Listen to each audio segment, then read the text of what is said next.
Live. We going live. What's up? Happy Monday.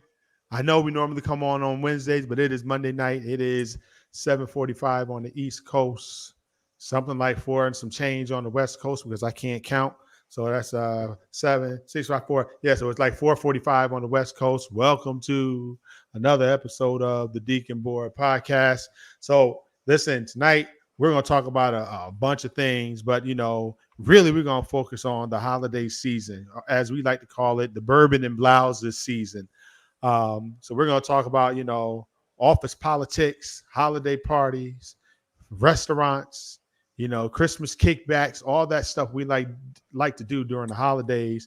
What you're drinking, who you should take to the parties, who you shouldn't take to the parties, and why is it that Sean can never bring his whoever his significant other to a Christmas party? I don't know what you're talking about. I don't have a significant other. I'm looking to get a dog. That's where I am. I'm looking to get a dog. There we go. So tonight we're joined by, of course, my man Sean Cunningham, and then my friend, the one and only Ashia Simpson. So we're just gonna get into it. Oh, but before we get started, I need to do one thing.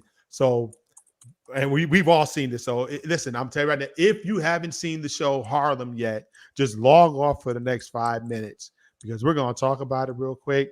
And before I talk about it, the reason why I'll talk about it tonight, somebody tag Kipper Jones. Somebody tag Uncle Kipper Jones and Miss Deborah Jones. They're on my Facebook page. I'm gonna tag them myself in a minute. So Kipper Jones and Deborah Jones. So yesterday, I put up a post on my page about Jasmine Guy, right? Wasn't trying to be disrespectful. I just said, I said what I said. I'm not going to repeat it. And then he kind of came along at like midnight last night and slapped me upside my head about it. So I'm like, hey man, this post is mean spirited and the comments are mean spirited. And, he said a couple other things. And I was like, you know what? Point well taken. She's a woman of a certain age. She's doing her thing. We don't know what type of life she's had. But then he tagged her in the post and I was like, So what I did the right thing. I took the post down because I don't want no beef with Uncle Kip. I don't need him writing no R&B diss song on me next week because his pen game is strong. If y'all don't know who Kipper Jones is, y'all go look at his pen game. His pen game is crazy strong. So I don't need no R&B beef. And then Miss Deborah, who was a good friend of mine, she came along and agreed with his post, and I was like, nope. I don't need no R&B beef. Who is listening to this? That's me. I'm sorry. Stop it. Right there. I was confused by Sean's Chromebook. I was still focused on that. I'm sorry. Hysterical. I see how we do when you sit like that. We know. Hysterical. Yeah, she got you on that Chromebook issue, huh? She's talking about your Chromebook issue. That's what she do. So anyway, so all I'm saying is, you know what? No, sorry, didn't mean to cause no problems. Kipper, forgive me, man. I don't want you writing no R&B beef on me, because and if y'all don't know who he is, go look up his catalog. His catalog is deep. I'm joking about him writing an R&B diss song. He wouldn't do that, but his point was well taken that we shouldn't be disrespectful to those that have been in the game a long time, especially when they get to a point in life where they're a little bit older than we are, but she's still doing her thing. She's a beautiful soul, beautiful actress. She's doing her thing. So that's that. But on the subject of Harlem, if you haven't seen it yet on Amazon Prime, to me, I enjoyed it. I binge watched it yesterday. So we watched all 10 episodes. I was a little upset about how it ended. But hopefully it'll be back for season 2. But Ashia and Sean, have y'all seen it yet? What do y'all think of the show? Go ahead, sister. Since you haven't. I watched. I'm about halfway through. It's I told you earlier, I think it's the Black Sex in the City, which I'm here for. A little bit more in depth than Girlfriends, right? But it's some pretty millennial stuff in there. I mean, I'm gonna say allegedly because I've never seen Sex in the City. I'm not a Sex in the City watcher. I hear they're coming out with a new one coming up Thursday. Really? Oh, you even know when it's coming out? Thursday. Yeah, Okay. I binge watched all 6 seasons. You seem a little. I am. It's Sex in the City. Carrie Bradshaw shoes. Come on. I mean, but Harlem to me, dope. Focusing in on, just like Insecure. By the way, now I do watch Insecure. I'm an Insecure watcher. I enjoy Insecure. Which you think is better? I think they're they have equally two the different. same. They're two different vibes, right? Yeah, Because two different vibes, two different messages. right? And Insecure is definitely a LA show. It is LA. It is lived in LA. It has that LA flow, that LA vibe. But when I watched Harlem, I was like, yo, this is New York flow. This is a New York vibe, and then, seeing the streets of Harlem and the sister that's a doctor. So I'm telling y'all right now, there are going to be some spoiler alerts. So if you haven't seen it yet, go ahead and log off right now for at least the next 10 minutes. Look, she's a doctor. One's a clothing designer. Another one is a lesbian. Dating site.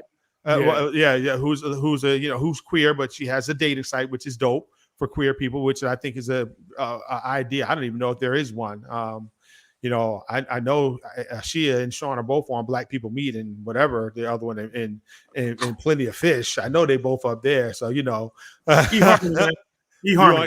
I'm sorry, you're on eHarmony. My not bad. eHarmony. That's the old people dating site. I'm joking. Come on, pimp. Really, that's what we're doing. And it's like $65.95. I'm just saying that's what we're doing. Really? We're gonna drive down the street. You want to be somebody's sugar baby. That's all I'm saying. That's all I'm saying. I just want to lay holy hands on somebody. You know what I'm saying? Sugar baby. You're trying to lay some holy hands on somebody. That's all I'm trying to do. You gonna lay holy hands on them? Just touch and agree. You go fool around and get worms. I'm trying to. Touch and agree. That's all I'm saying. Did she just say you gonna get worms? She is so stupid.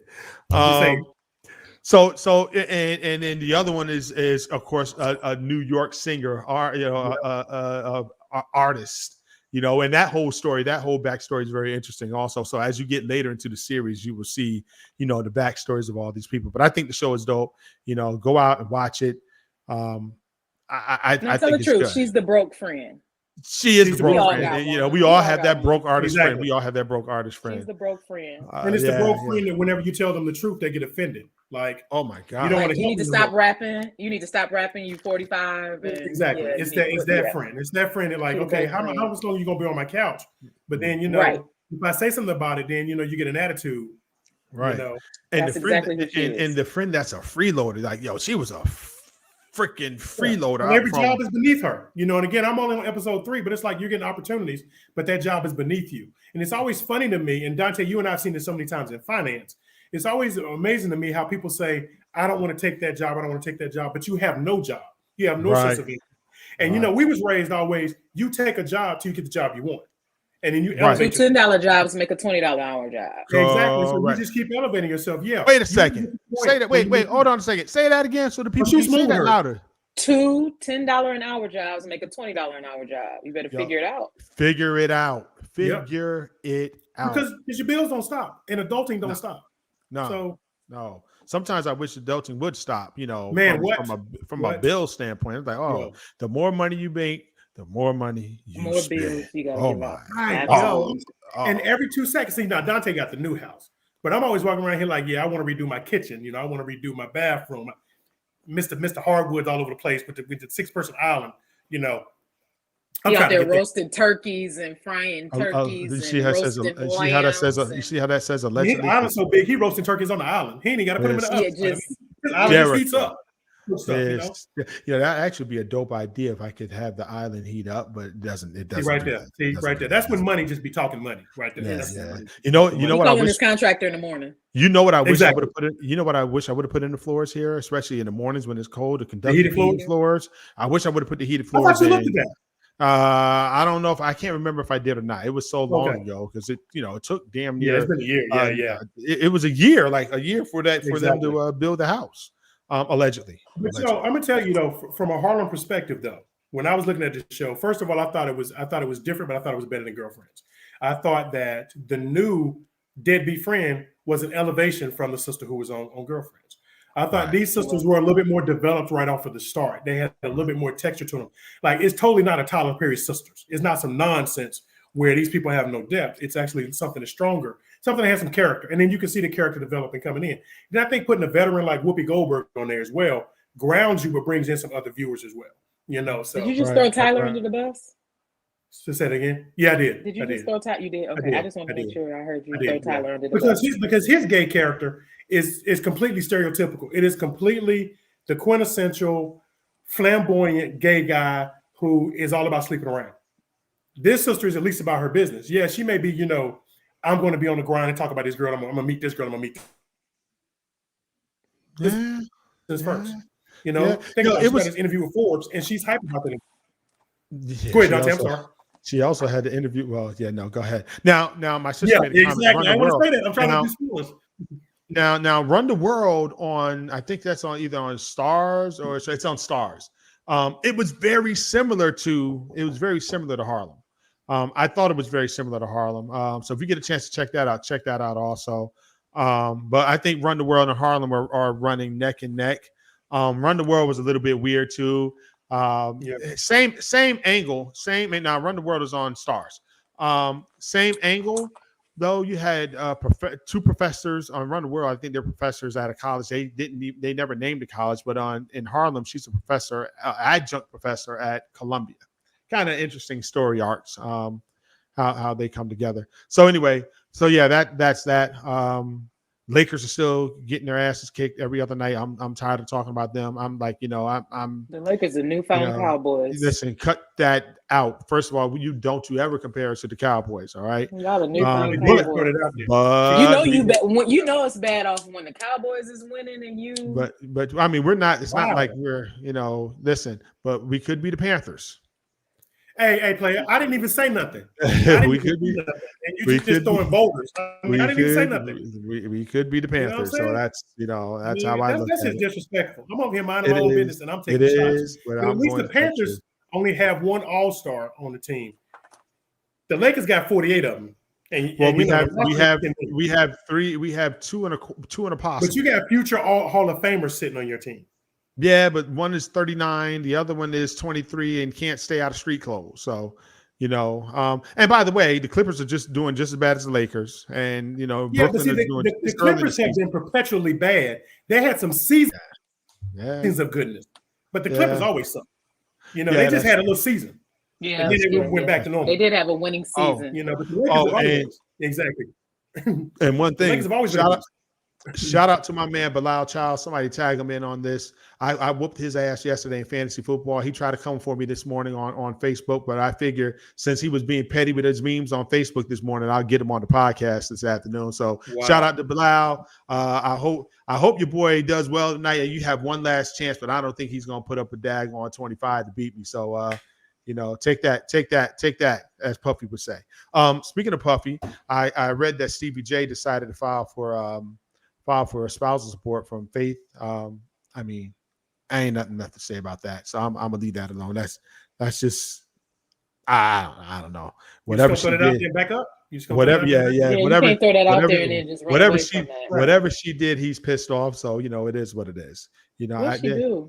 Who knows? But they're like they're bipolar. Their relationship is so bipolar. One week they love each other, next week they don't. It's like that song he wrote. Sometimes you love me, sometimes you don't. Sometimes you don't. Yeah, it is. Wow. It is what it is. The other thing I want to talk about before we get into the Bourbons and Blouses piece of the conversation, I have a lot. Listen, I've been in the mortgage industry, and Sean's been in the industry for a long time, and we understand that this time of year, November and December, December, there are a lot of layoffs in the industry, and there's a certain way to do it. Right? There's a way to do it.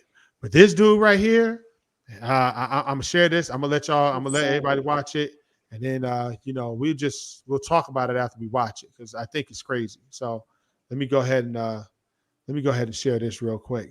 I'm not gonna play the whole thing, just gonna play a little bit. Thank you for joining. I come to you with not great news. The market has changed, as you know, and we have to move with it in order to survive so that hopefully we can continue to thrive and deliver on a mission. This isn't news that you're going to want to hear, but ultimately it was my decision and I wanted you to hear from me.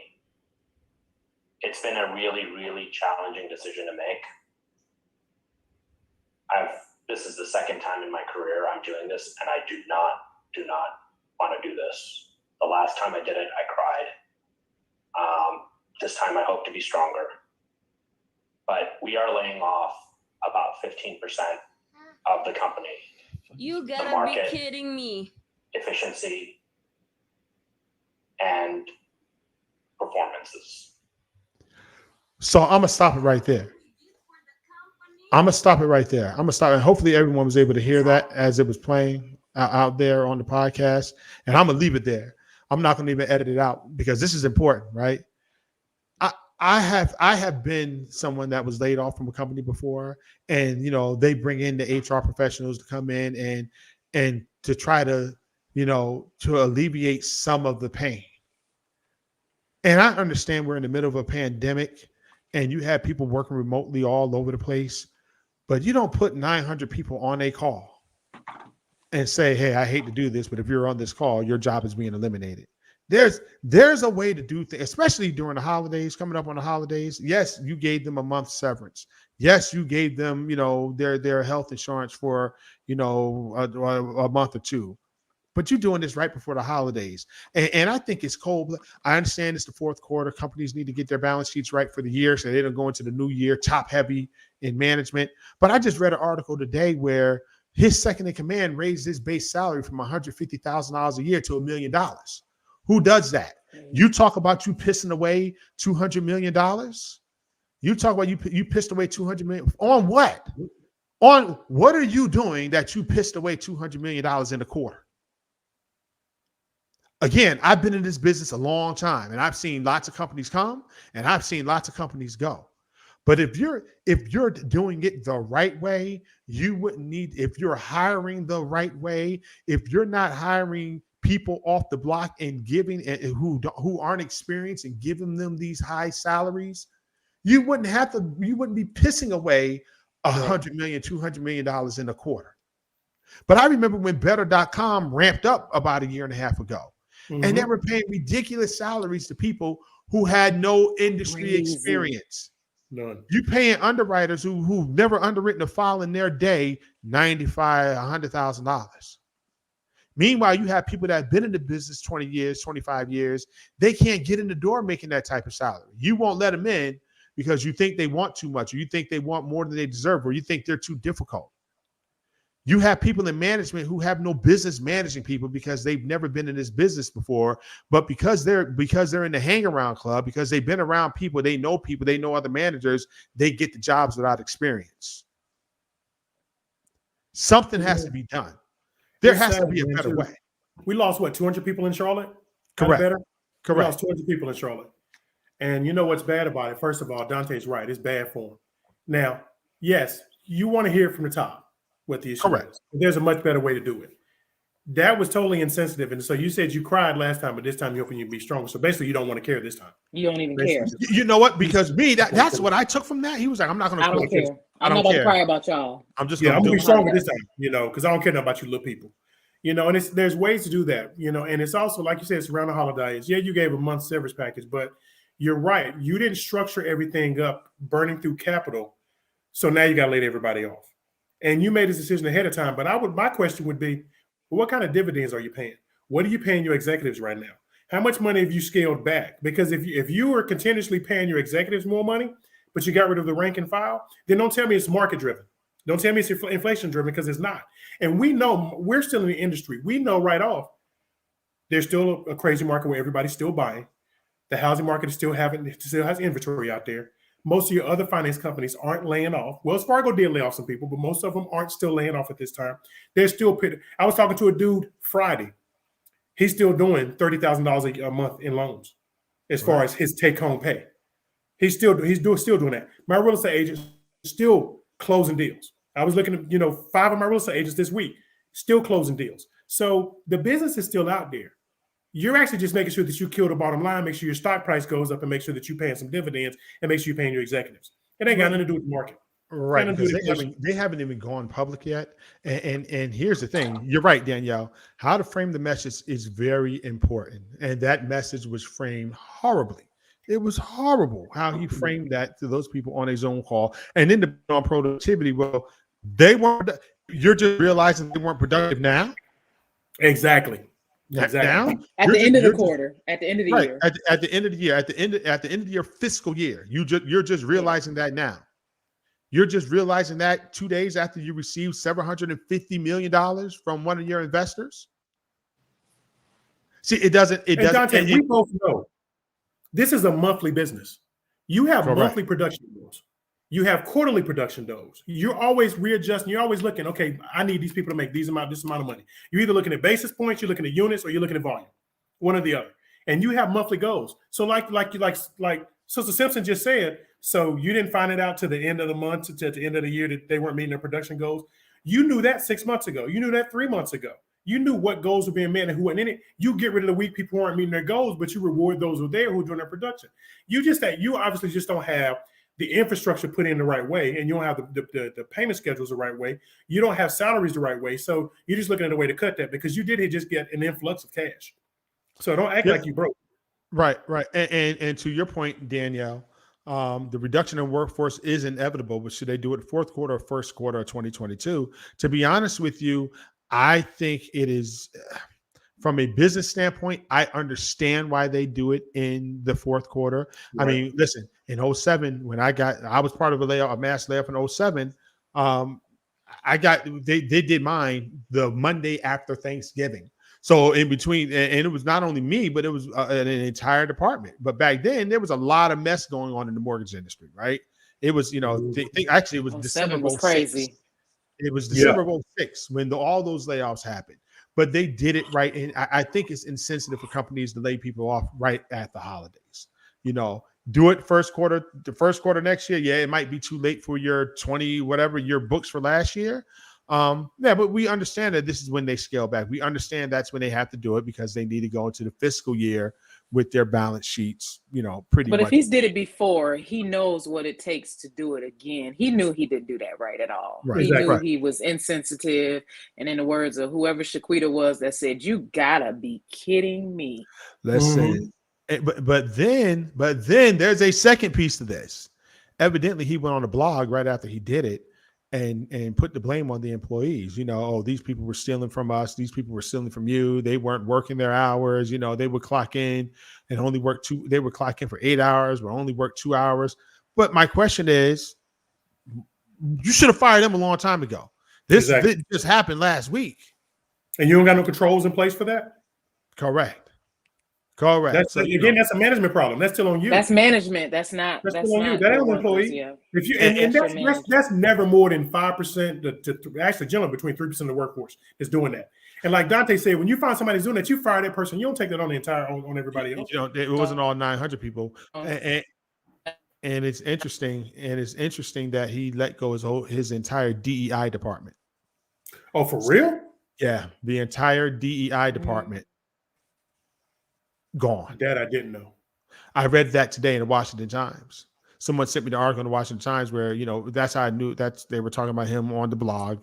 And then it talked about him letting go his entire DEI department, which is interesting within itself, I thought that was very interesting. So anyway, that's what was on my mind today. This better.com thing, the mortgage industry. And the reason why it was on my mind, because I'm going to say this,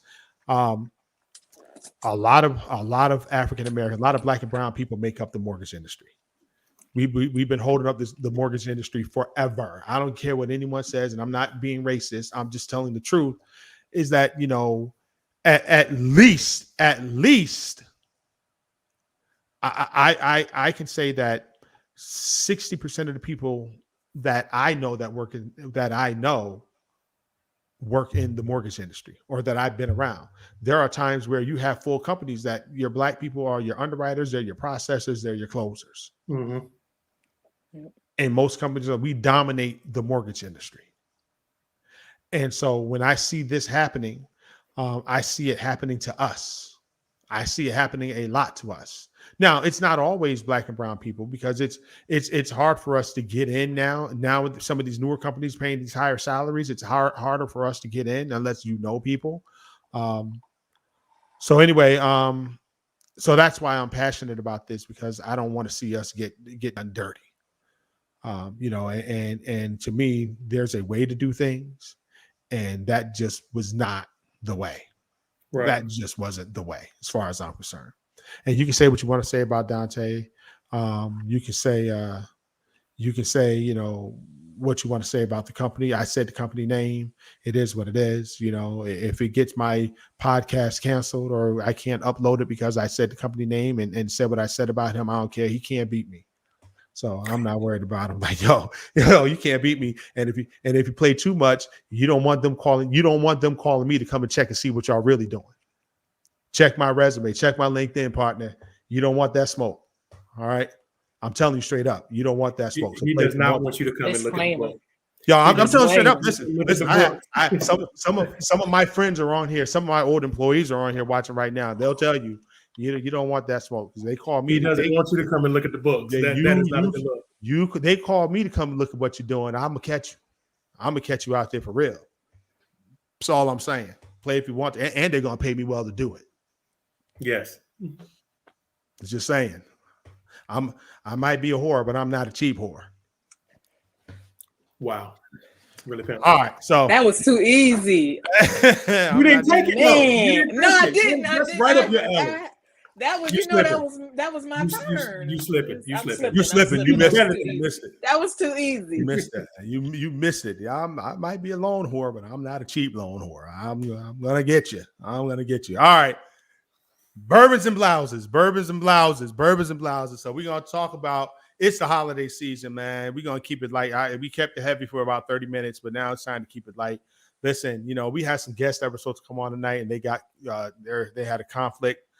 So they weren't able to make it, but Sean and Ashia, they don't mind coming on arguing with each other. So we're gonna my sister don't argue. We don't argue. I mean, I think sometimes he posts stuff a little too early for me to be chuckling like that now. Right, and she knows she wrong, but I'm gonna let her think she right for a little while. And his relationship advice gonna get me locked up. But I mean, I don't know why I keep following it. I don't even look. Because you know it's solid. You know it's solid. I'm gonna bail you out, so I got you.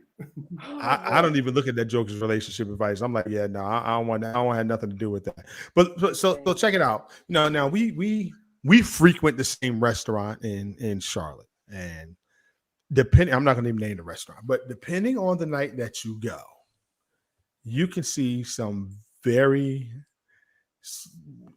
you see our folks in there. There's some of them are very, they're dressed nice. They dress like they've been somewhere before. Mm-hmm. But then there's some times where we show up there. Some of your cousins. Friday night. First of all, it's cold here in Charlotte right now. It's cold. You don't have no business. You don't have no business, right? Like you wearing the straight sparkly prom dress, strappy shoes, or it's cold. Or it's that sheer dress where you can see everything and up under, and they have to put that wrap on you when you walk in the door. Because they will do that. They will put that wrap on you. I've seen the wrap. I've seen that happen. I didn't know the wrap came from the door. Yes. I've seen that from the door. The wrap comes from. The wrap comes from because I've seen them stop fellas that came in there with the Coogee hoodies on. They're Coogees, but they got the hoodie on. And they're like, you can't wear that up in here. Exactly. Take that off. So if they don't have on the shirt with a collar, they'll give them a nice shirt with a collar. It's a nice shirt with a collar, but it's a shirt with a collar. But the wrap, the wrap's at the door. All that they meet you at the door. And they're very polite about it, and they're very respectful about it. I was having dinner there. I think me and Dante talked about this. I was having dinner in July, and there was some sisters at another table, and they were doing too much with selfies. They kept jumping up and down, and it's a nice, relaxed, establishment with a different kind of ambiance. But they just kept jumping up and down, taking selfies every 2 minutes, and so the waiter can't get around, the backup waiter can't get around, so to give service to the other tables or to that table, and they politely said, "Hey, ladies, we appreciate it. We're glad that you're having a wonderful time, and we want you to have a wonderful time. If you would, for safety reasons, just have a seat and take the selfies at the table." The way they do it is extremely professional, but you have to understand that's not the environment. This ain't Applebee's. You can't go in there with that mindset. Yeah, I can say that about Applebee's, about Chili's, about Lone Star, all of them. This ain't that kind of place. You can take as much selfies as you want to there. This ain't the place where you standing up and you want to pull out your light and you want to stand up and you throw your middle finger up and your tongue sticking out your mouth. That ain't that place. First of all, when you go, that's going to be about a 3.5 hour experience every time. They go drag it out. it's gonna be an experience. So I mean, it's normally that Friday night crew though. I've learned not to go on Friday night. But I don't go on. What you just said though, sis. At least look at what she said, Dante. Look at the key she said. It's an experience. Yeah. See, when Dante, we've gone, and none of us are trying to say what the prices of the name of the restaurant is, but when we look and we see, okay, the tomahawk ribeye is going to be $72, the lamb chops is $90, you understand that it's an experience. You're not paying for just a cut of meat. You're paying for everything that comes with that experience, and with that experience, you expect a certain type of dining atmosphere. You expect all of that. And so for you to come in, you stupid. For you to come in, allegedly the lamb chops are $90. I don't know. And treat this like, yeah, because you've had a your wife had a. What you order when you go to Dante? He gets the ribeye with the wonderful egg on top because he bougie like that. He got to get the. Oh yeah, I listen. I've been ordering the steak farina from there forever, like for years, because I've been eating at this place before they came to Charlotte. So they used to be there. They were located out of my former home and right down the street from my house in Phoenix. You see the video where the dude couldn't get in with Air Force Ones and they wouldn't let him in, not sure what the restaurant, what the state is. Well, not this restaurant, because Dante Jackson only wears his Air Force Ones there in different colors. And you can wear sneakers. You can wear sneakers and jeans. I ain't tripping. Yeah. All of them. I wear Sneakers and jeans, all of them. Yeah. Please. All the time. I wear jeans, and sneakers, and a polo shirt all the time. That's all I wear there. I don't, What you had on last time we went. Right. Right. I had on some tan Air Forces last time we went. I wear my Jordans. He was smiling at me because I was like, you dressed up? Working from home. Can I put on a suit at least once? Right. I'm laughing at him because you got on a dress shirt for real. So no, I'm trying to catch one of the girls in the wraps. See, you know me. See, me and you. I let that go. I let that go. Because, what you do is you catch them while they're taking the picture in front of the Steak 48 sign. See? While they taking the picture in front of the sign. Yeah, when they're in front of the sign, when they're taking the picture, you catch them taking the picture from the sign. It's the Banana Republic sign. It's the butt. See, you caught it all. It's the butt too. Look over the shoulder though. Look over the shoulder. I mean, I don't have any pictures in front of that sign. Allegedly. I don't think I have one. I don't know. You ain't never took one. We ain't none of us took one. You got one when your people went. Yeah, you got one. You got one down there. Yeah, I did.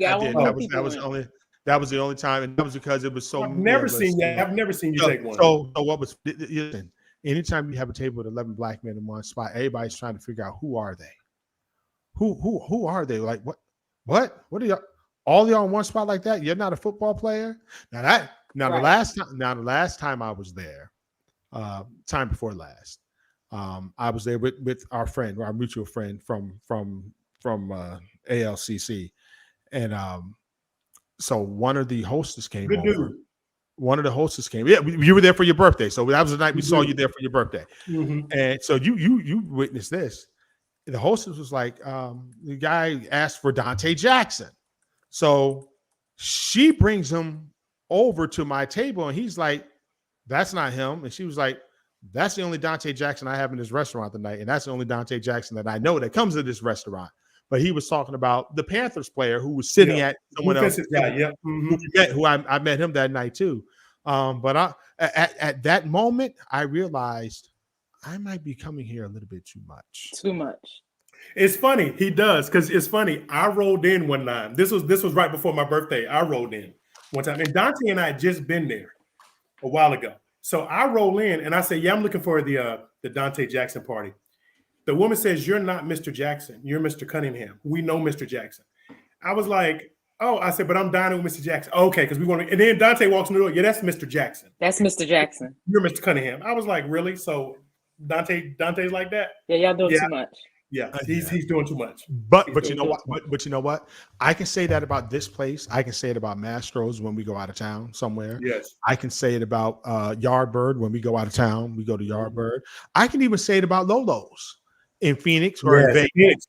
In Phoenix, Vegas, in Dallas. We eat where we know the food is going to be good and the food is going to be consistent. And they're going to treat you. You don't have to worry about getting nasty service. Right. Exactly. You're not going to get nasty service. They're happy. When you come in the door, they're like, "Hey, how you been? How you doing? We ain't seen you in a minute." That's what we do. But getting back to the whole topic, I've seen some ratchet stuff coming in and out of these places. And let's say something about that too, Dante. one of the things, to your point, sister, where you're saying you want something consistent, when you have something where it's not a great experience, it's really easy to say to somebody, hey, my steak is not cooked well. Or, hey, can I get something else? And they will take care of you. The ratchetness of, y'all don't know how to cook no steak. I mean, we don't need that. And that's part of the problem. You'll get good service if you talk to people well. Because I know, Dante, when you talk about my whole dating, my dating stuff, Sister Simpson, you've seen this before. You see somebody treat a waiter bad, or a waitress bad, or a hostess bad, or a janitor bad, or a receptionist bad, bye. Because you just showed me your whole character. Absolutely. You show me who you are. You show me who you are. There is nothing else for us to talk about. When you have to be immediately nasty to somebody, that's immediately do not disturb in my phone. Right. That's a problem immediately. Yeah. And so, Danielle, again, you said it correct. Quality is in the details. And when you go here, everything, it's detailed. Everything that you can tell the quality based on the details of not only the menu, but the waiters, how they set the tables up, how they ask you when you sit down, they're paying attention to what you're wearing and ask you, would you prefer a black or white napkin? You want a black linen or white? You want to change the black linens? Those details matter. When you go into Mastro's, they ask you, do you need black linens? Or would you want to keep got white red linen? lipstick? You want this white linen? No, I need the black one. They know. So talk about that from a sister standpoint. I mean, help some of the sisters out in their attire going out to some of these places during the holiday season, especially in these cold weather states where it gets a little cold. I can't. Well, my mama always taught me that if you're not dressed in the season, you're not cute. So if I have on summer clothes in the winter, then I don't care if it's Gucci, whatever it is. You got on Ferragamos, Manolos, whatever it may be. If there's summer shoes in December, and I don't care where you're located, winter is winter and the seasons change, you're not cute. So we start there. Start there. So the strappy prom dresses on a Friday night. First of all, strappy prom dress on a Friday night, it's just not giving nowhere you go. Like, how do that satin, y'all know that satin? Come on, y'all know. Took a girl out on a date that came out with that satin dress on. He been married since 1902, so he has no point of reference. Oh, you're right. I'm with you. You're right. He been married 52 years. You're right. Yeah, him and Brenda left. But on you the know stage what I'm talking about, Sean. So yeah, I'm with you. They had a stagecoach take them, on a honeymoon. Yeah, I feel you. I'm with you though. I've seen that. He like dating. I was 12 when I started dating. Exactly. Yeah. You really want me to talk about your dating life, Sean, on this podcast now? No. Okay, No, we're not gonna talk about that. Right. I'm just saying. I want you to talk about it. I'm just saying. Morgan Freeman did his wedding when he was on Electric. That's all I'm saying. I'm just saying, Sean, you need to stop visiting the daycare. You need to stop visiting the daycare centers, okay? I'm just telling you right now. Daddy said sadness things that get wrinkled. Yes, I mean, it's a certain flow. Like you said, every time I go, I'm not dressed up, but I look decent. Right. You know what I'm saying? Exactly. But then it depends on the occasion and the crowd. I believe in dressing by the occasion too. I mean, if you're just going out to grab your Friday meal with your family, the jeans and the forces is cool. You went out for birthday occasions, celebrating something celebratory. Then you want to switch it up a little bit, but definitely stay in season, ladies. You know what I mean?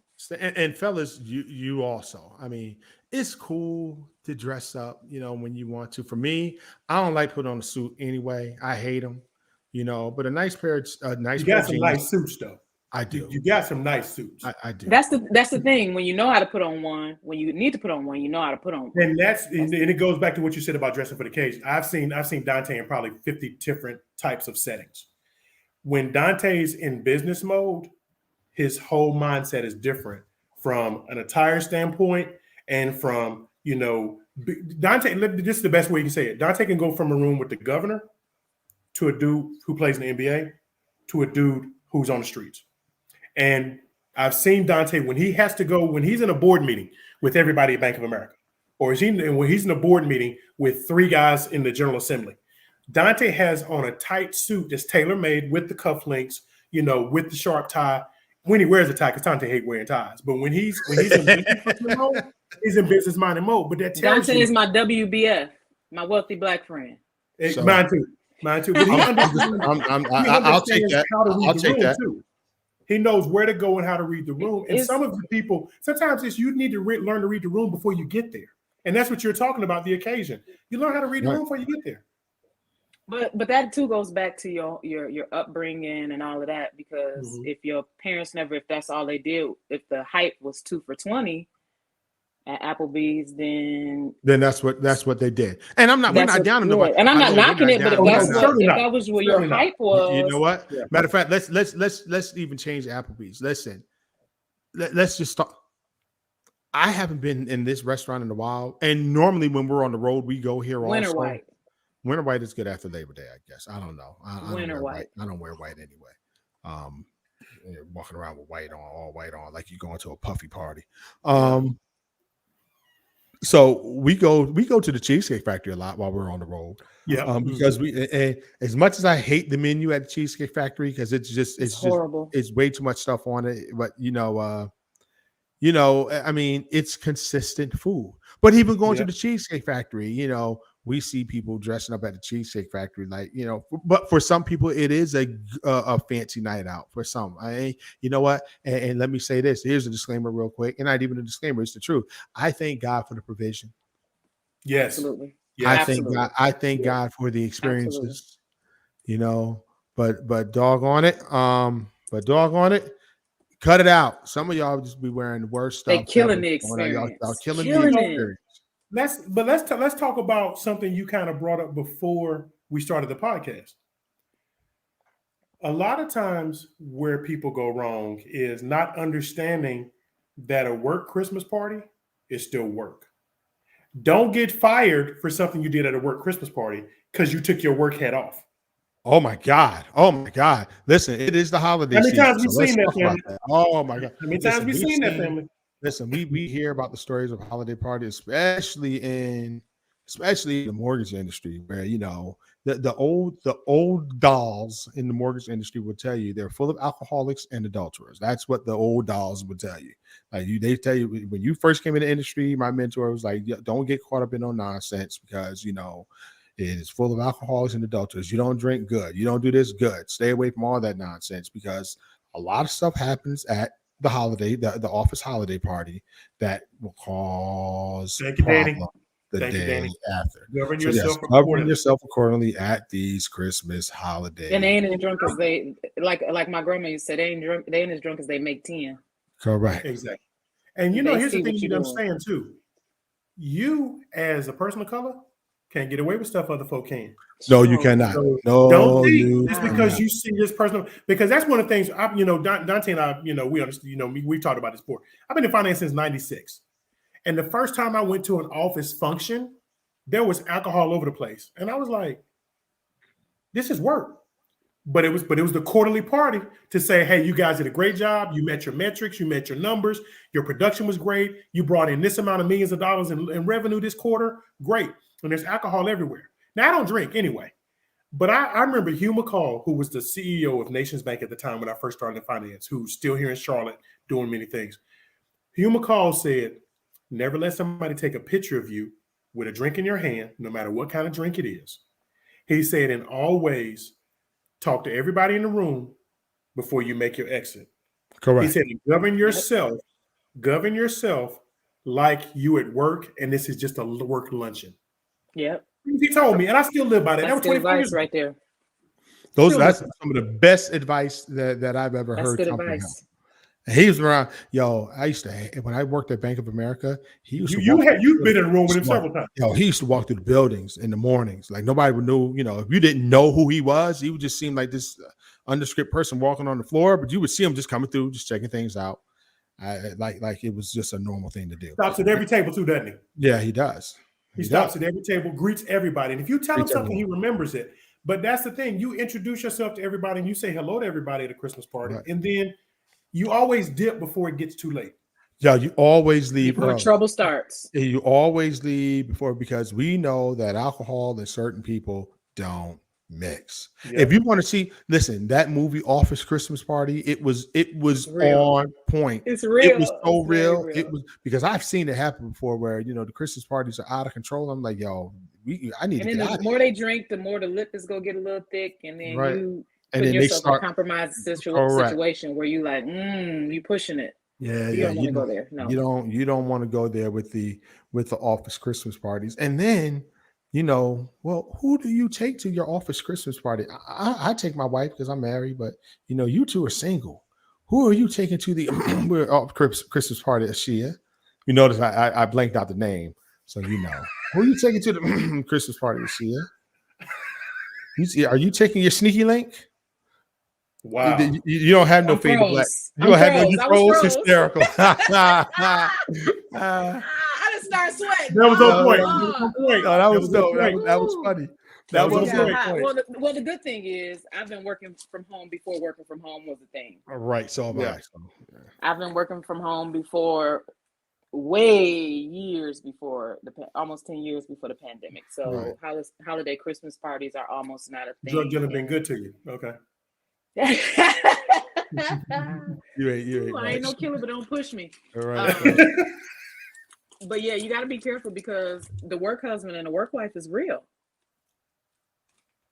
The work wife is real. The work husband is real. So you got to be careful. No, that ain't allegedly. That's real. That's facts. That is facts. Allegedly. As a single person, I've learned if you're really serious with somebody, you take them to the Christmas party. If you're not serious with them, you take a friend.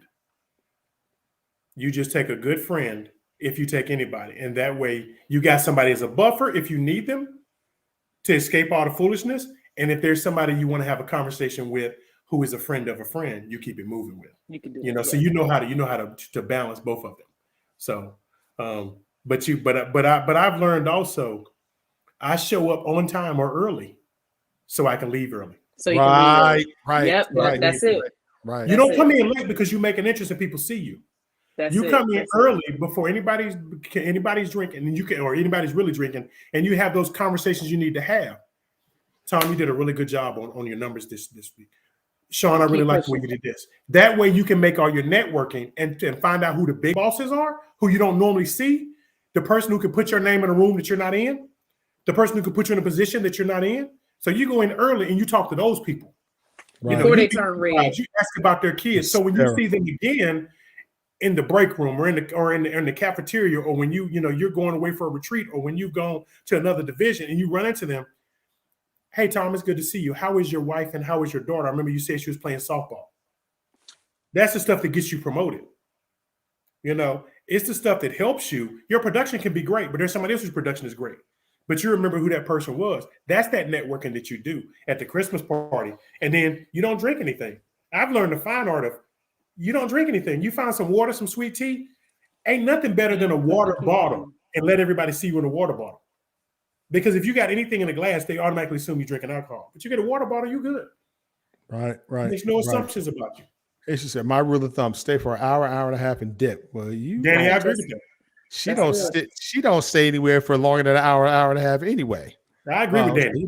That's just. You need to have Danny on his car code. She putting some good nuggets in there. What? Bring Danny on up in here with us. She didn't return my call today, but Danielle, send me your email address and I will send you the link right now so you can come on in and join the crowd. I want to bring you on. Danny throwing them nuggets out there. Danny need to be up in here with the family. Yeah, she's networking and brand is important.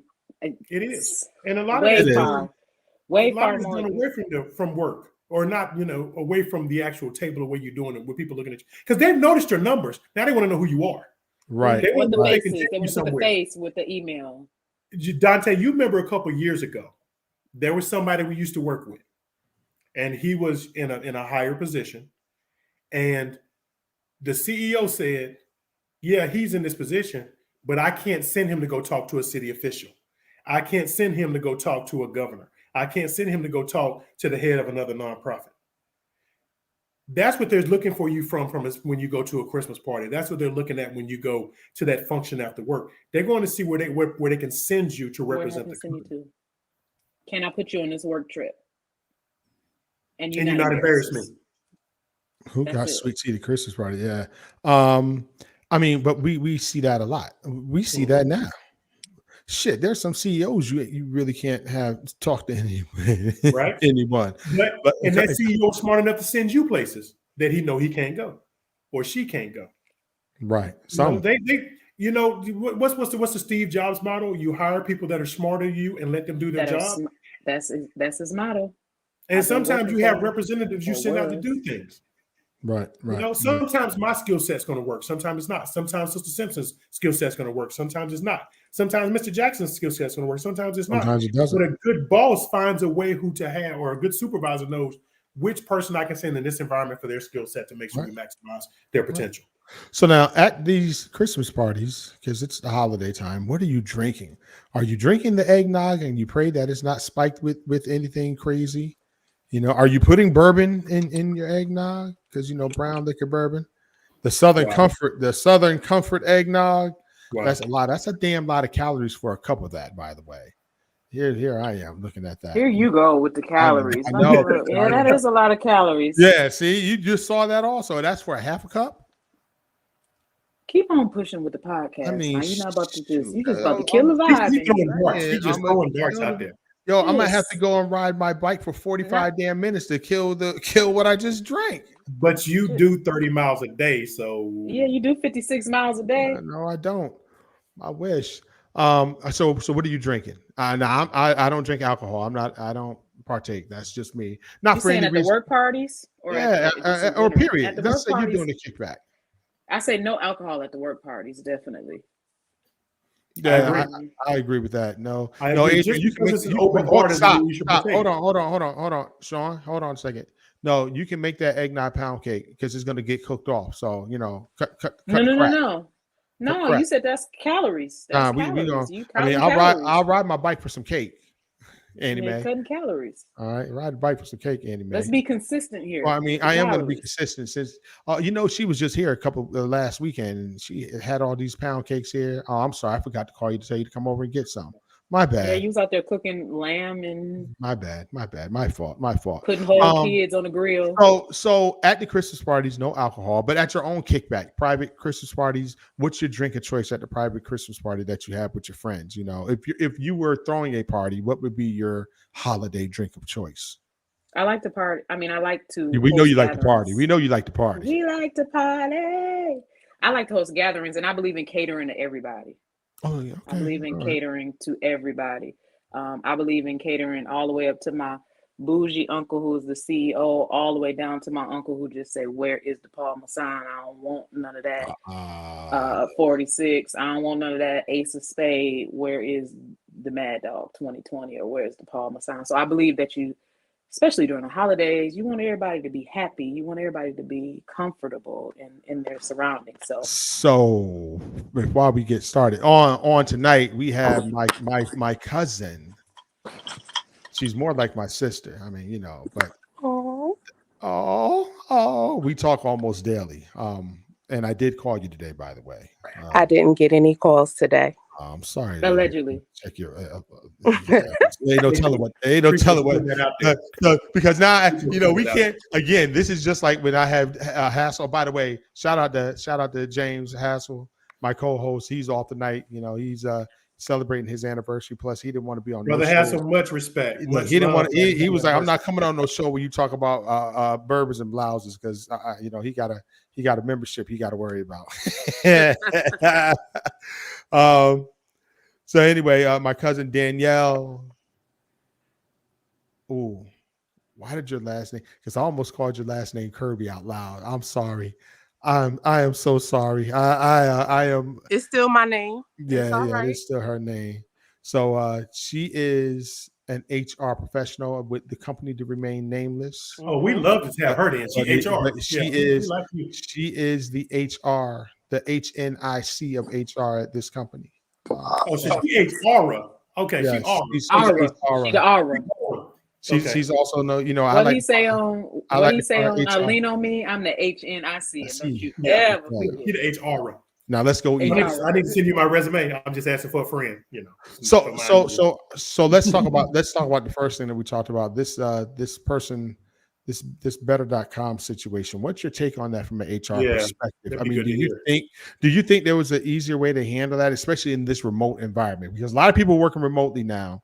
So, and when you're doing a mass layoff like that, you know, from your professional opinion, do you think there's a different way that could have been done?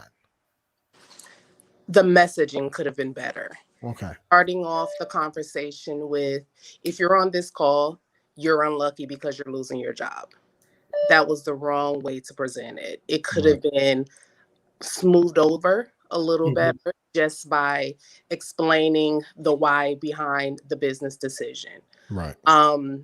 Because at that point, when he started the conversation off or the announcement with that, he already lost everyone. So no one heard the fact that there was 4 weeks of severance, 2 months of paid benefits, 1 month of severance, which gave you 3 months of paid benefits. That all went out the window. You got people in the background crying and saying that all we've done to you.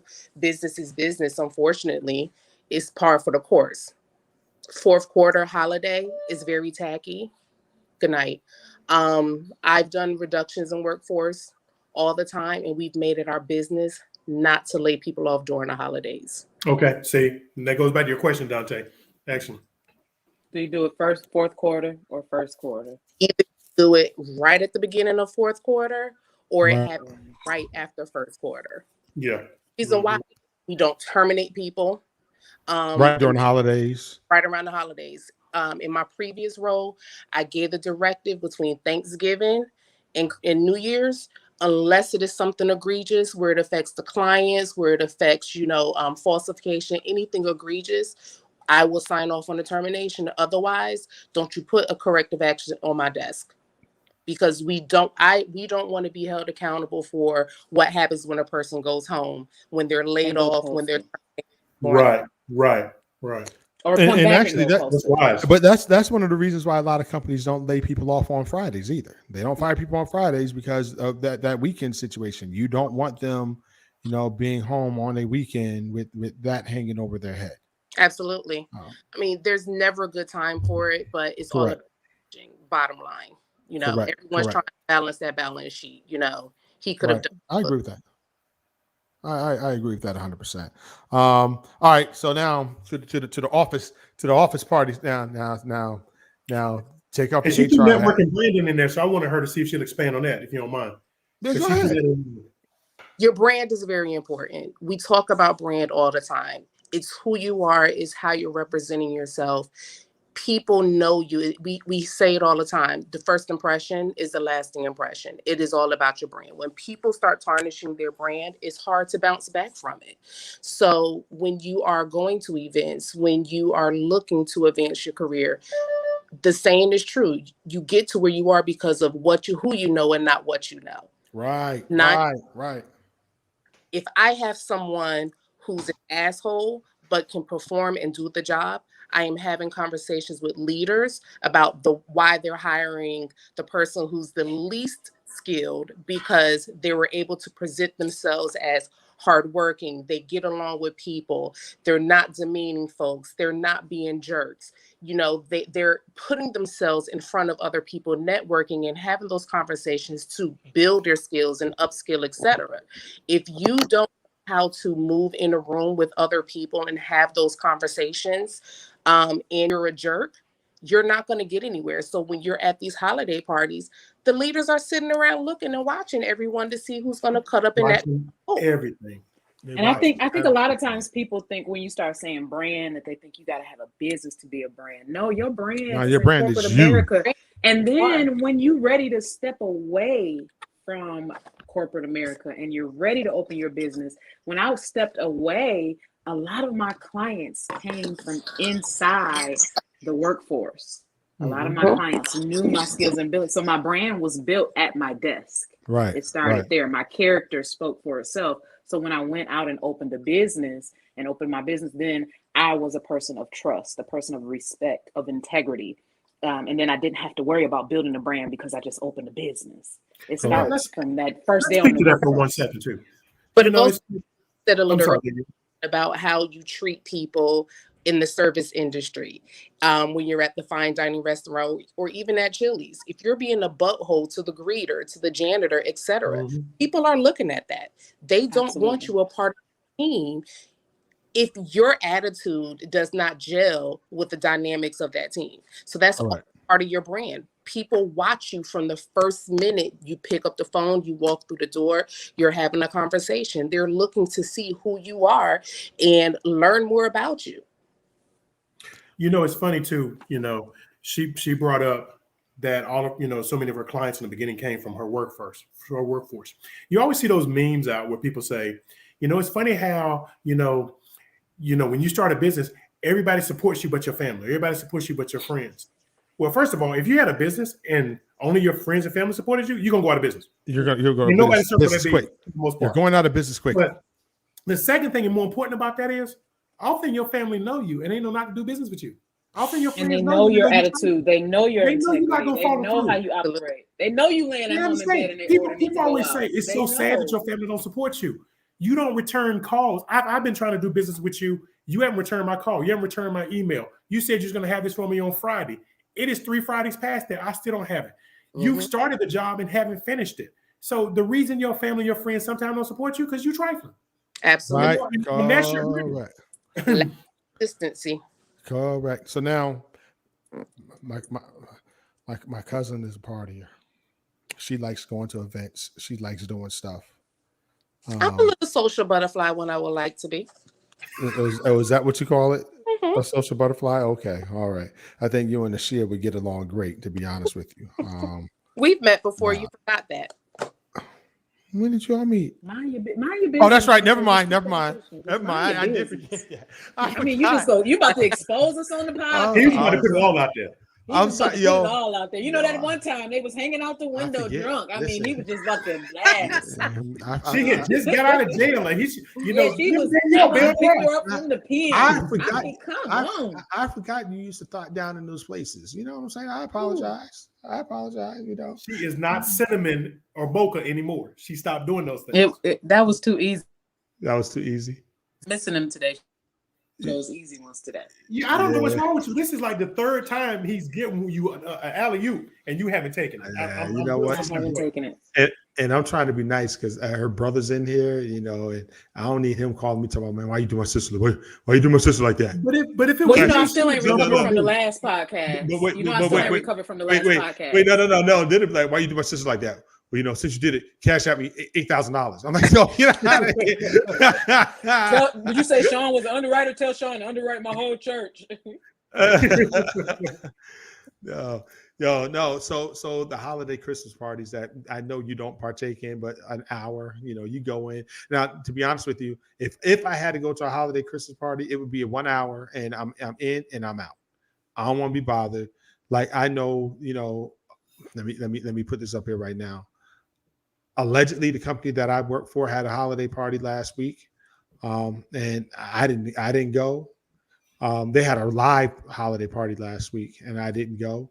But I wasn't going to go anyway. And then we're doing a virtual one. I'm doing a virtual one with my employees. We're doing it online, so we're having lunch catered. We're giving them like, $50 or $75 lunch card for their favorite restaurant or DoorDash or something. And then, we're going to spend an hour or two just talking it up, just chopping it up at the end of the year, But, that's what we're doing for our holiday parties. And they said, do we BYOB? I was like, yeah, you bring your own beverage. How am I supposed to know what you have in your red cup anyway, all day long at your desk? We're at the house. We're at the house. But pre-pandemic, what were you drinking at your office parties? Okay, so my employer, who will remain nameless, is good for parties. So yes, they are. Oh, yes, they are. Oh my God, they throw some parties. Okay, go ahead. Parties, but we met revenue party. Right. We had some top salespeople party. So there's always a party. Movie premiere party. Yeah. I only stay for an hour and a half because of who I am and what I do. Right. You have to. But you got to move taking notes the whole time mentally, aren't you? You may not have a pen and paper, but you're watching what you see. I try not to observe too much because I want people to be comfortable And have a good time. and allow it to be a safe space for them. So that's why I stick and move. Yeah. I, for myself, have to protect my brand, and I have to ensure that when see, it's a double-edged sword for me. My employees love me because I'm very relatable. I'm easy to talk to. They know I'm fair and consistent. So if they see me at the company event and we're mixing and mingling, they do feel a lot more comfortable because they feel as if I'm not going to judge. But on the other side of it, I have to take a step back and remember where I am and that I'm not their friend, I'm not their peer, etc.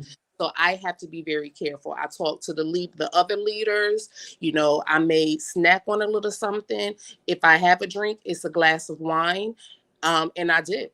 You know, but more often than not, it's probably water.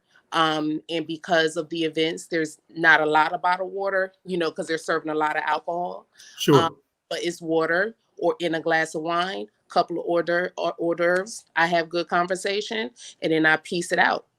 Right. You know, it's funny how you just said something too that Dante and I have lived by the 3 years we were on the road together. You said you typically stay with this group over here, though. We would always go out to eat. You know, we would always make sure we had a good meal as soon as we hit a new town because we were on the road 3 weeks a month. We never went out to eat with the rank and file.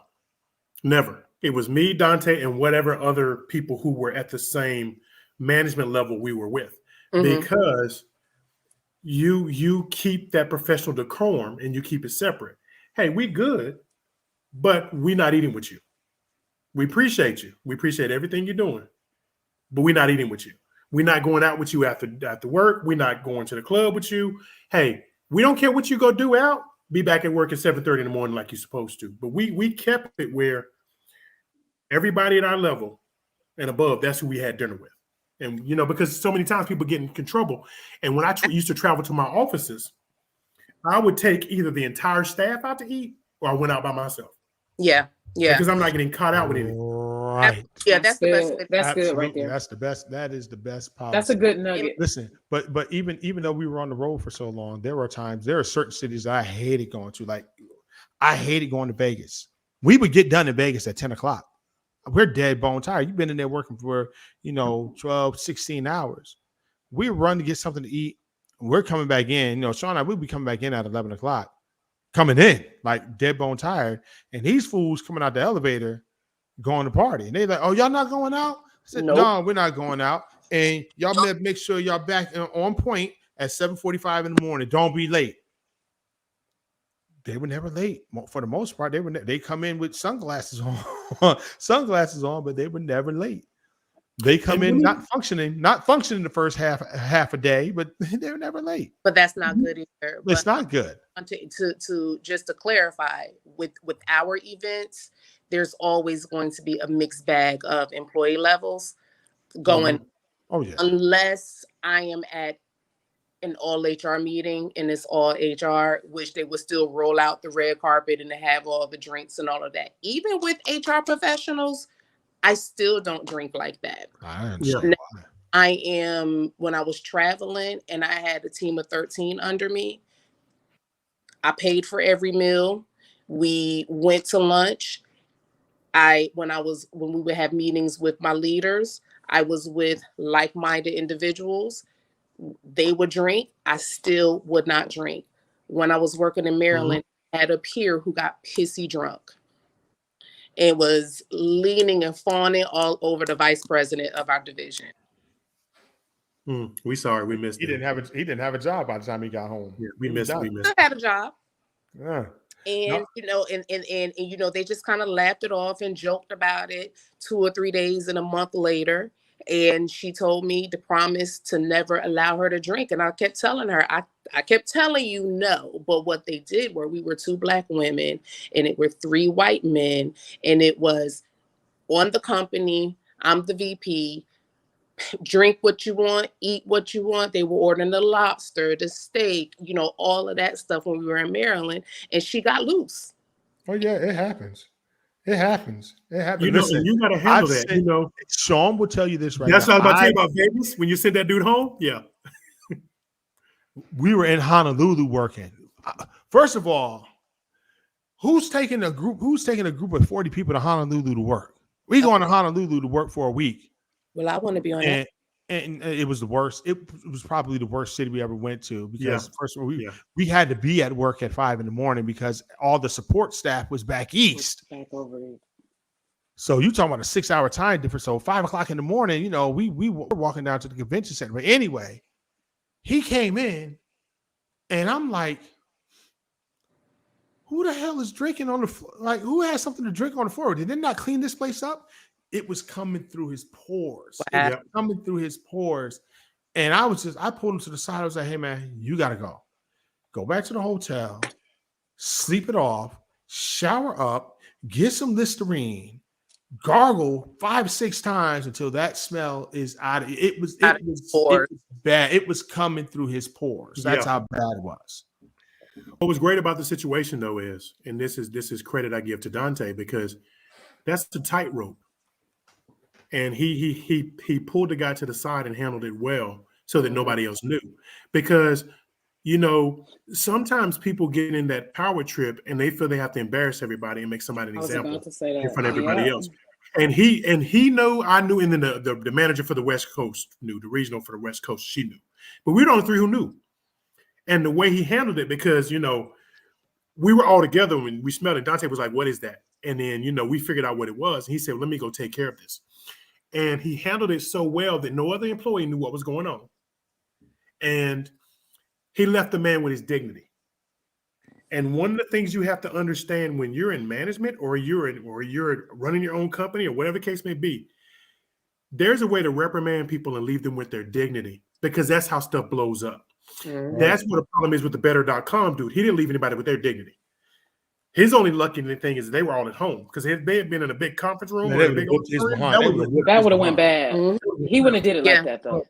But that's what you need to understand how to do that. Public setting.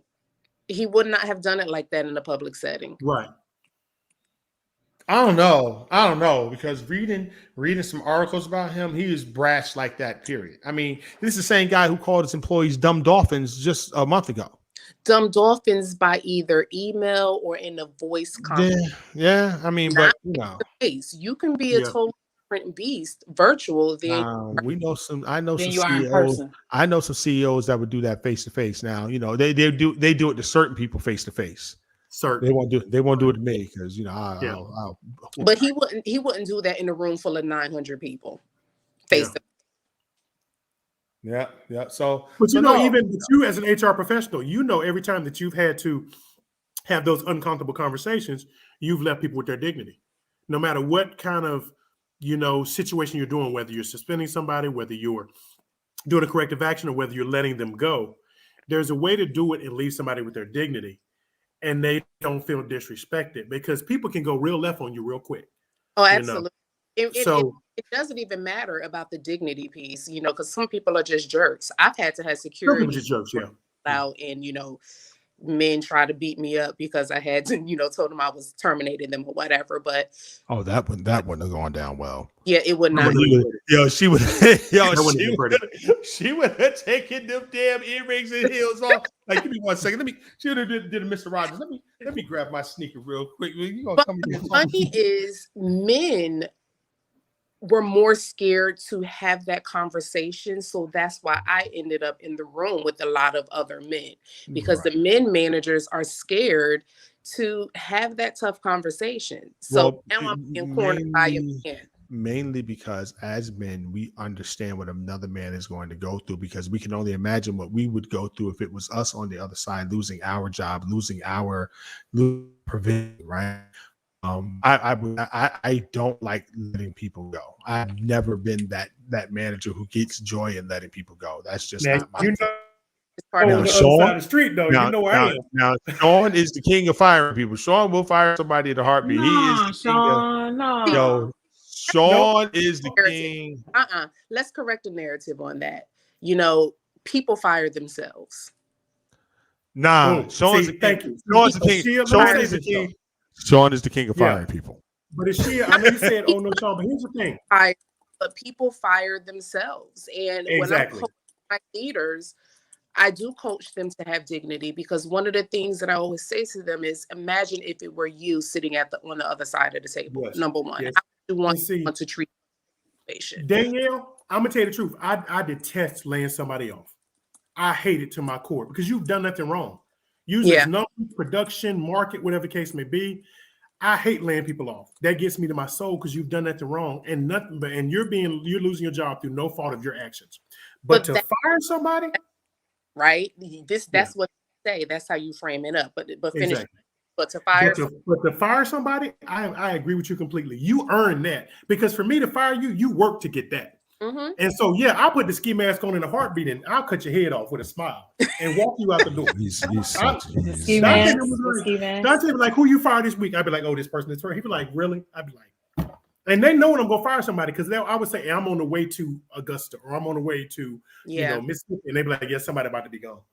Yeah, I don't mind firing somebody. Yeah, you earn that. I don't mind it either. But the bottom line is, people fire themselves. Companies. Exactly. Procedures for a reason. If you choose not to follow the policy, if you choose not to correct the behavior, that's the reason for corrective action. And by the time you fire them, they know they're on their way out the door. They know. They know they're on there. When they get called in that office, they like, it's a wrap. I know what's happening. Yeah. So back to my original question: what do you drink? What are you drinking in a social setting? Now, are we talking professional social? No, just regular, just social setting. You with your friends, you're out, holiday party, a holiday kickback. Let's say you're at a holiday kickback with RD. Oh, I drink it all. I might go from brand. Wait. So both Sean and Ashia say, "Damn, she smiled hard on that one." I'm mad at him right now with how he's looking with those braids. So we just gonna leave it alone and move on. And then flashed it. So, but I drink everything. So I may start with, some shots, some vodka, some mixed drinks. I love me a strong but sweet mixed drink. I'll have some whiskey. Right now my favorite is Duke and Dame. It's a it's a right. Look at that. She writing that down right now. It's a whiskey made by a Black-owned company. Really? Yeah, it's called Duke and Dame.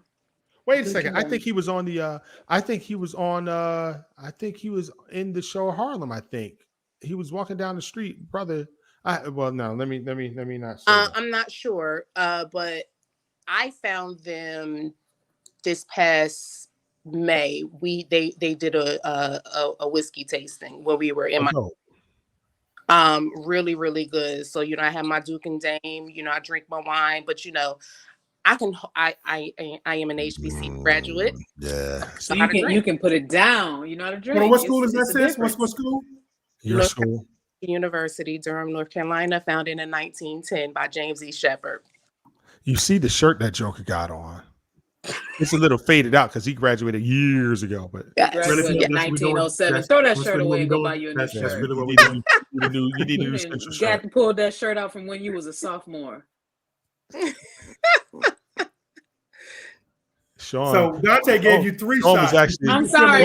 It was I can't keep letting them pass. Sean was actually at Central when the Alphas were founded. Stop it. I'm so done with you. I'm so done with you. Yeah, I used to open up Dr. Shepard's cardboard. Yeah, I did. Hysterical. Now, Sean, Sean. Now, I've never seen Sean drink, so I'm not sure. Do you drink, Sean? Once we've been out, you drink wine every once in a while, but yeah, not that. I know you. You've seen me with the mojito once a year. You know, so yeah, I'm not a drinker. But anytime I'm in a social setting. Why? But I'm like once a year. No. You're not about to speed past that. I try to. Can you let it go? And you choose. No. Danielle asked you why. She was look at her face. You got an iced tea. All of that, y'all just lost it. You just lost her. She's like, nah. Because I don't like the taste of alcohol. I don't like the taste of alcohol. So. It's so many different things besides the mojito. Mojito. Right. Long Island iced tea. That's me. That's the taste of alcohol right there. But for me, Long Island iced tea is the taste of alcohol. Now, Long Island, I do like that. But for you, but really, I'm like you, Ashia. If people come to my house, there's whatever.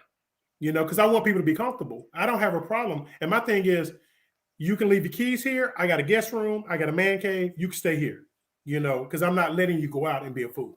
Right. The smartest thing I ever saw was Dale Earnhardt Jr. When he was in NASCAR. He built a bungalow on the other end of his property, and it had a full bar, had a stripper pole, but it also had a bunkhouse with 10 beds in it. And whenever you came to his party, you dropped your keys at the door, and you knew that you were not leaving till the next morning. That's smart. smart. You got to respect that. That's good. Because he didn't want to be liable. He had too much to lose. They want to be He liable. was like, if you come to my house, I agree with I'm that. going to have all the entertainment you want here. He had 10 or 12 TVs set up. He had everything set. But he was like, when you get here, you know that you're dropping your keys. Right. God bless him. Because when my Now- social battery died down, all y'all got to get out. Everybody got to go. Now, Wow. You know what? When that social battery go low, everybody everybody got to go. Speaking of everybody got to go. So, who are you taking to your holiday get down? Who are you hanging out with for the holidays? Because now one of the episodes in Harlem, right. Joyce said that's called kidnapping, Sean. We already know what Sean's get down is. So now one of the episodes in Harlem, it's cuffing season. It's cuffing season. So they were running around, and for this, a spoiler alert. So I'm telling you right now, but they were running around trying to find a big dude. Because it's big boy season. It's big boy season. Cuffing big boy season. Warm. Yeah, they trying to keep warm, but big boy season. So who are you taking, Sean? I'm not Sean. Who are you taking this year to or hanging out with during the holiday season? I'm gonna put you on blast right here. Let me hold on before you do this. Before you answer. Allegedly. Thank you. Make it flash. Can you make it jump? I can do one better than that for you. I'll just let it scroll. Just let it scroll. Just let it keep going. Yeah, I'm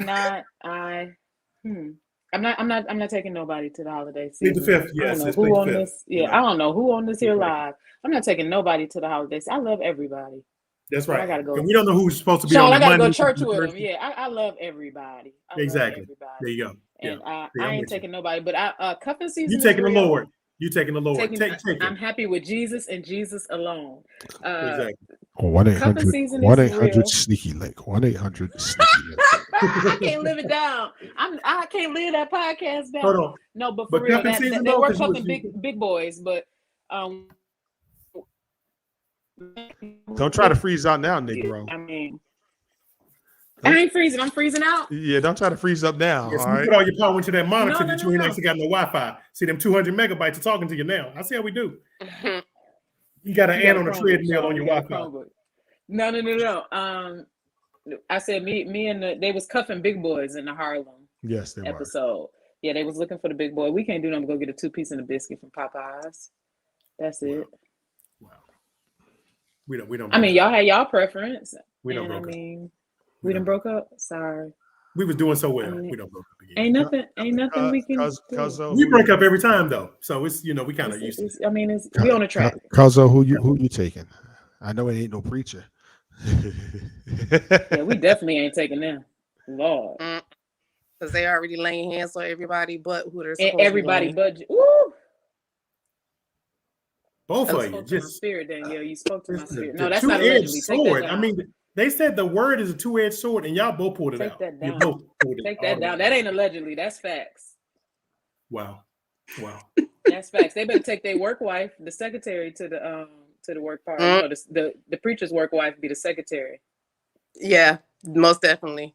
You know, Yes. all right, the track record proves itself. You know, after the wife died, they married the secretary. You know that. They married. Mm-hmm. Oh my God! Why are you doing this tonight? Why are you doing this? Why are you doing this? PBS is showing a Charlie Brown's Christmas this year, Dante. Why are PBS you is doing showing this tonight? a Charlie What Brown's in Christmas the this year. I won't go world? there. Let Danielle What answer who in she's the taking to the world is party. going on? Yo, Kitty, you heard what she just said, yo? You see, I changed it completely. Charlie Brown Right, Christmas is on PBS this year. That's what I'm. So Danny, who's the flavor of the week, Danny? Wow. I don't have any flavors.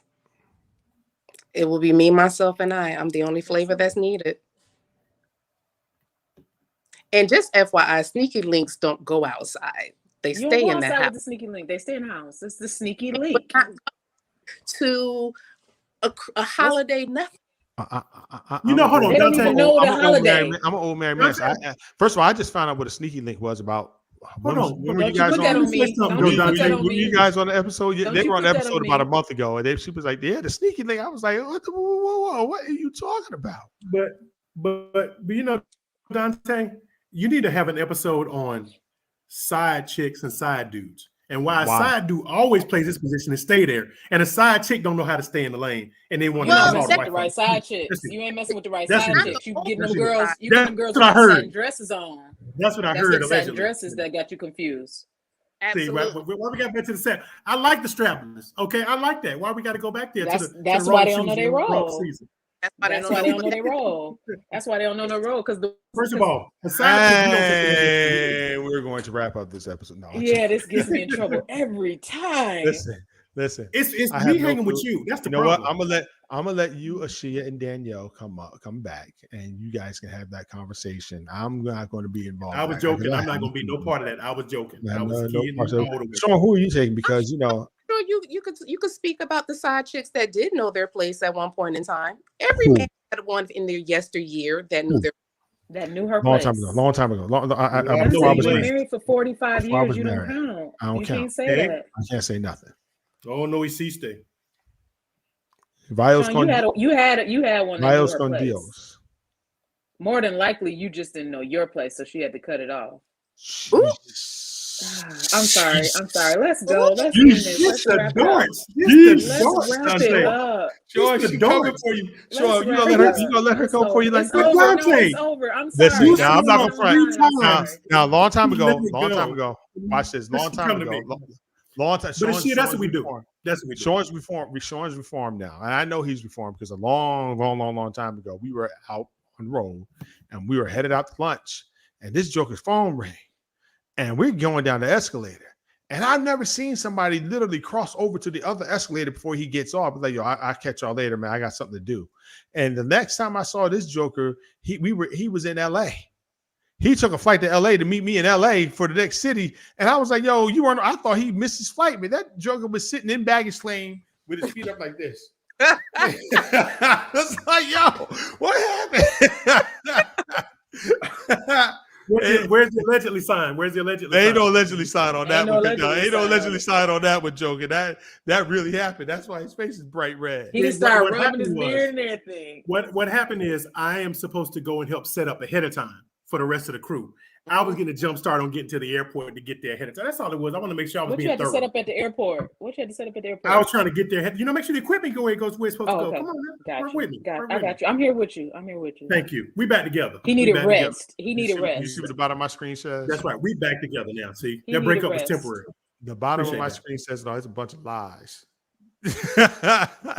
There's a bunch of, he's reformed now. He's a reformed single Oh, player. yes. I didn't want to call you a hoe. It's okay. I'm cool. I want to call you a hoe. I've been redeemed. That's not right. That's not right. Dude, I went to let the record show. I went to North Carolina A&T State University and North Carolina Central University, where the black women outnumber us on both occasions. And Bennett was down the street from A&T. I had a festive good time. I was for the streets, but I'm good, clean, and wholesome now. He said I was for the streets back then. I was for the streets. Sean, wholesome and clean too. See, we back together again, Danielle. See, me and you, family right there. See, that's what I'm talking about. Love you. There's no allegedly. No allegedly. I'm gonna let I that. mean, the dude who got married by Martin Luther King, still, talking junk. I mean, dude been married since they crossed the Edwards Waters Bridge, and he's steady, Let me say this. I just thank God that I'm not like my granddaddy. All right, so I'm gonna let that go, and then I'm just gonna let that go. I shouldn't say my. I should say you weaken your cousin. I just said our. You took her all the way down. And look how slow she coming up. You weakened her. Yeah. She's in the middle of a Negro spiritual right now. She listens to Mahalia Jackson right now. She just. I thank God. There's I thank God. You're going to find some. What is it called? Dames and what is it called that you said? I know. Duke. Let me see if I She have. up in Yeah, the, Duke she of up in the Days. upper room right So now. listen, She was listen, in the nah, upper room. listen. We had a good time tonight. We've been up here for an hour Yeah. and a half, man. We talking, just having a good time, kicking it. You know, look, Bourbons and Blouses. It's the holiday season. Conduct yourselves accordingly. Don't do anything these next 26, 27 days Don't that compromise can your job. compromise your job, compromise your relationships, compromise your marriage, compromise your money, compromise your character. That's what it's about. Don't be out here acting crazy. Ain't no need. Ain't no need. Get your work wife in check before the holiday party. If you allegedly have one, you shouldn't have one anyway. Get her in check. Ain't nothing worse. Baby, why that dude over there keeps staring? Why that dude over there keeps staring at us? Right. Why he keep looking? Why he looking at us like you know, and don't be mad if she got a work husband and he brings her coffee every day. Don't be mad. You should make sure she has coffee before she goes to work. Is that the Duke and Dame? All right, I have to check it out. We have to check it out. Notice how empty the bottle is. Yeah, It's gone. Judge your mama, not me. She got that out the She recycle. said, "Judge your mama and not me." She's She stupid. got that out the recycle. You know I it was did. done. Did anybody look? This is support our black. Black owned. She supports. She persistent. Support. So anyway, listen, everybody up here watching us on Facebook, YouTube, wherever you're watching us at, I need you to go like and share this post, but I also need you to go to Spotify or Apple Music and subscribe to the Deacon Board podcast there. We need your subscriptions there. Yeah, we like your watches. We like your shares on Facebook, but I need you to go to Spotify or Apple Music and like and share and repost and share again, share to your IG, share everywhere. And if you want to drop us, if you want to help, defer some of the costs, you can always give too. I don't have no Cash App or nothing like that, but we'll figure out how to do it. I can give you my Cash App. I'll take it for Dante. No, I'm not going to do that. I'm not going to do $. Yeah, that's right. Ashia, I think we need to go in partnership on this. No, y'all go ahead. Dante, we'll get it to you. Yeah. We'll get it to Set you. up a Patreon. Yeah, I'll set up a Patreon. Set up a Patreon. But until then, look, let me move over here to the side. Until then, y'all shop at ShiaBeauty.com. Yeah, ShiaBeauty.com. She got her business. She got her. Is that your red lip? Because I wasn't looking at that. I love a good red lip. Hassel was on. Go ahead and sell your wares real quick. So Shia got her ShiaBeauty.com. What's up, Hass? That is a red lip, and it's a sale right now. Oh yeah, because my red lip is a signature. I love a good red lip. You got a purple and a hot pink. Oh Jesus! Is it a matte? Turn left. Because I love a good matte. My podcast. Ask Adrian about it. Here go the purple. He gonna be all right. Here go the purple. She's selling discount when she's selling. If my people who are called by my name, go on my website at ShiaBeauty.com. It's a sale going on right now. I don't have on no. I don't care about sales. Kill yourself, Hassel. I ain't everybody no red lips. You care about red lips. I was ready to say something smart. Shut up. Ooh, I wasn't gonna let you ride this time. Go ahead. Come on through. You gonna walk over, you gonna look back. I'm not messing with time. you. So AshiaBeauty.com is her website. Listen, she's also the designer of our logo. She actually designed something for QA Square also. The logo for QA Square way back in the day when I first started. So I've been friends with her a long time. Oh, yeah. I know. Quality Analytic Associates. I'm sorry, I call it QA Square. And she's designing the new logo for Bourbons and Blouses. That's going to be the new podcast coming up in January.